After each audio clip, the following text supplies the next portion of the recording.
নমস্কার বন্ধুরা, welcome to SB sport zone. এই ভিডিওতে আমরা কথা বলবো বেশ কিছু গুরুত্বপূর্ণ আপডেট নিয়ে। বেশ কিছু গুরুত্বপূর্ণ আপডেট বেরিয়ে আসছে, এই আপডেটগুলি আজকের এই ভিডিওতে তোমাদেরকে জানাবো। তো চলো বেশি দেরি না করে ভিডিওটা শুরু করা যাক। প্রথমেই আমরা কথা বলবো ইস্টবেঙ্গল এফসিকে নিয়ে। তো ইস্টবেঙ্গল এফসির প্লেয়ার নন্দ কুমারকে নিয়ে যে আপডেটটা বেরিয়ে আসছে সেটা হলো যে ইস্টবেঙ্গল এফসি তারা লাস্ট ম্যাচ খেলেছিল এফসি গোয়ার বিরুদ্ধে।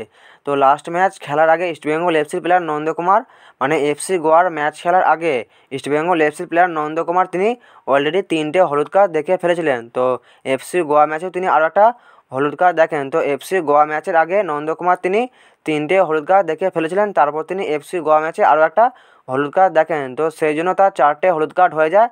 তো ইস্টবেঙ্গল এফসির পরবর্তী ম্যাচে মানে ইস্টবেঙ্গল এফসির সঙ্গে কেরালা ব্লাস্টার এফসির যে ম্যাচ আছে সেই ম্যাচে ইস্টবেঙ্গল এফসির এই তারকা প্লেয়ার নন্দ কুমার শেখর তিনি সেই ম্যাচে অ্যাভেলেবেল থাকবেন না। তো নন্দ কুমারকে নিয়ে এই ব্যাপারটা বেরিয়ে আসলো, এই ব্যাপারটা তোমাদেরকে জানিয়ে দিলাম। এরপর ব্যাপার হলো এটাই যে ইস্টবেঙ্গল এফসির বর্তমান পরিস্থিতি আশা করছি তোমরা সকলেই জানো, কারণ ইস্টবেঙ্গল এফসির কোচ অস্কার বুজন তিনি সঠিক জায়গায় সঠিক প্লেয়ার পাচ্ছেন না, মানে এক পজিশনের প্লেয়ারকে অন্য পজিশনে খেলাতে হচ্ছে।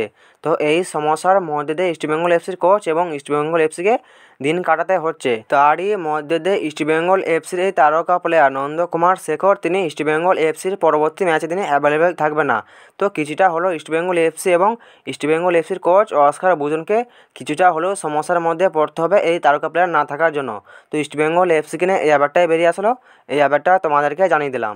এরপর আমরা কথা বলবো এফসি গোয়ার বিদেশি প্লেয়ার আরমান্দো সাদিকুকে নিয়ে। তো আরমান্দো সাদিকুকে নিয়ে যে আপডেটটা বেরিয়ে আসছে সেটা হলো যে, তো তোমরা আশা করি সকলেই জানো যে ইস্টবেঙ্গল এফসির সঙ্গে এফসি গোয়ার যে ম্যাচ হয়েছিল, তো সেই ম্যাচে এফসি গোয়ার বিদেশি প্লেয়ার আরমান্দো সাদিকুকে একটা লাল কার্ড দেখানো হয়েছিল। তো সেই লাল কার্ড দেখানোর পর এফসি গোয়ার ম্যানেজমেন্ট তারা মোটেও খুশি হয়নি। তো সেই জন্য তারা এআইএফএফ ডিসিপ্লিনারি কমিটির কাছে আবেদন করে এই লাল কার্ডটার জন্য। ব্যাপারটা হলো এটাই যে এফসি গোয়ার প্লেয়ার আরমান্দো সাদিকুকে যখন লাল কার্ড দেখানো হয়েছিল তেমন কোনো সঠিক কারণ ছাড়াই আরমান্দো সাদিকুকে লাল কার্ড দেখানো হয়েছিল, মানে হয়তো সেটা হলুদ কার্ড হতে পারতো কিন্তু লাল কার্ড সেটা হওয়াটা ঠিক হয়নি।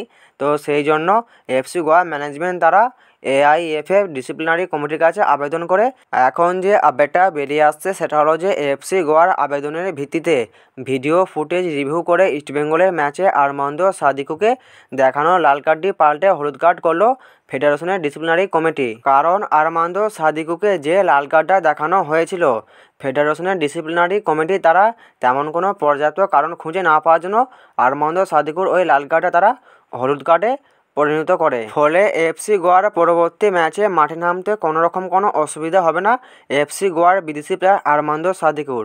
তো এফসি গোয়ার বিদেশি প্লেয়ার আরমান্দো সাদিকুকে নিয়ে এই আপডেটটা ছিল, এই আপডেটটা তোমাদেরকে জানিয়ে দিলাম। এরপর আমরা কথা বলবো মোহন বাগানকে নিয়ে। তো মোহন বাগানের বিদেশি প্লেয়ার গ্রেগ স্টুয়ার্ট তিনি তার দলের বর্তমান পরিস্থিতি নিয়ে একটা হালকা করে মন্তব্য করেছেন। ব্যাপারটা হলো যে মোহনবাগানের বিদেশি স্ট্রাইকাররা তারা গোল পাচ্ছে না। তো সেইটা নিয়ে মোহনবাগানের বিদেশি প্লেয়ার গ্রেগ স্টুয়ার্ট তিনি হালকা করে একটা মন্তব্য করেছেন। তো তিনি কী মন্তব্য করেছেন, তো তিনি বলেছেন যে আমরা সব কিছুই করছি কিন্তু গোল করতে পারছি না, এটাই ফুটবল, কখনো কখনো এমন হয়, আমাদের আরও লড়াই করতে হবে এবং আমরা আশা করছি সামনের ম্যাচে গোল করতে পারবো। তো মোহনবাগানের বিদেশি প্লেয়ার গ্রেগ স্টুয়ার্ট তিনি তার দলকে নিয়ে এই মন্তব্যটাই করেছেন। এরপর আমরা কথা বলবো মুম্বাই সিটি এফসিকে নিয়ে। তো মুম্বাই সিটি এফসিকে নিয়ে এখন যে আপডেটটা আমি তোমাদেরকে জানাবো, এই আপডেটটা আমি তোমাদেরকে এর আগেও একবার জানিয়েছিলাম, কিন্তু নতুন করে আরও একটা আপডেট বেরিয়ে আসছে এই আপডেটটা নিয়ে। তো সেই জন্য এই আপডেটটা আমি তোমাদেরকে আরেকবার জানিয়ে দিচ্ছি। মুম্বাই সিটি এফসিকে নিয়ে যে আপডেটটা বেরিয়ে আসছে সেটা হলো যে 2020-21 মরশুমে এফসি গোয়াতে খেলেছিল জর্জ অর্টিজ। তো এই প্লেয়ারটি 2020-21 মরশুমে এফসি গোয়াতে খেলেছিলেন। তো এই প্লেয়ারটির সঙ্গে কথাবার্তা চলাছিল মুম্বাই সিটি এফসি।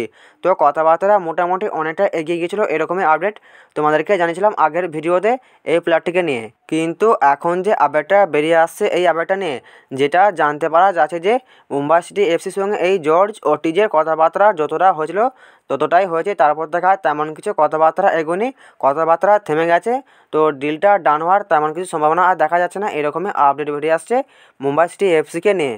তো মানে মুম্বাই সিটি এফসির সঙ্গে এই জর্জ অর্টিজের কথাবার্তা যতটুকু হয়েছিল ততটুকুই হয়েছে, তার বেশি আর কথাবার্তা এগোয়নি। তো মুম্বাই সিটি এফসি এই আপডেটটা নিয়ে তোমাদেরকে এই আপডেটটা জানানো ছিল, এই আপডেটটা তোমাদেরকে জানিয়ে দিলাম।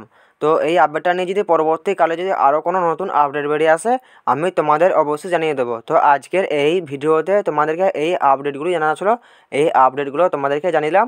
তো সবসময় সব আপডেট সঠিকভাবে পাওয়ার জন্য এবং সবসময় সব সঠিক আপডেট সবার আগে পাওয়ার জন্য আমাদের চ্যানেলটা অবশ্যই সাবস্ক্রাইব করে রাখতে পারো। তো দেখা হচ্ছে নতুন কোনো একটা ভিডিওতে।